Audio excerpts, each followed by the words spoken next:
శ్రీ మాత్రే నమః. హరికృష్ణ అస్ట్రాలజర్ కాకినాడ.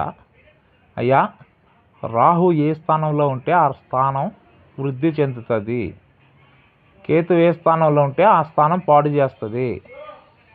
ఇప్పుడు ఎగ్జాంపుల్ చెప్పాలంటే, ఒక పంది బంగ్లాలో తెచ్చి పెంచుకుందామని ఏదో ఇష్టపడి నీ ఇంట్లోకి తెచ్చి పెంచుకుంటే ఆ పంది అనేది పాడు చేసేస్తుంది.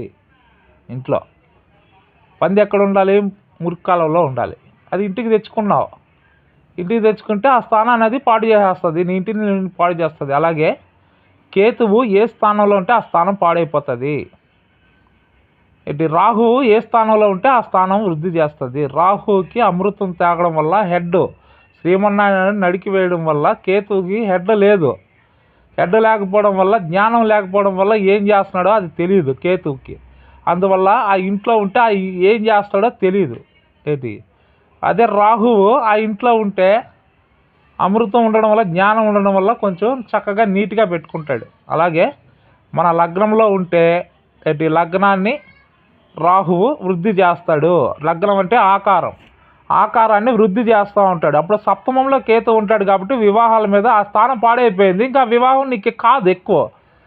నువ్వు చేసుకున్నా ఇడిపోవడమే. కేతువు ఆ వివాహ స్థానాన్ని పాడు చేసేసింది. అక్కడ కేతు ఉన్నాడు కాబట్టి నీకు ఎదుటి మనిషి మీద కానీ, ఎదుటివాడి స్థానం ఒక బిజినెస్లో కానీ రాణింపు ఉండదు. ఒక ఎదుటివాడి స్థానం సప్తమం అంటే ఎదుటి మనిషి మీద నీకు పెద్ద గుర్తింపు ఉండదు. ఎదుటి మనిషి నేను కేర్ చేయడు. ఎదుటి స్థానం పాడైపోయింది అక్కడ. అందువల్ల నీకు ఆ వివాహం మీద ఇంట్రెస్ట్ ఉండదు.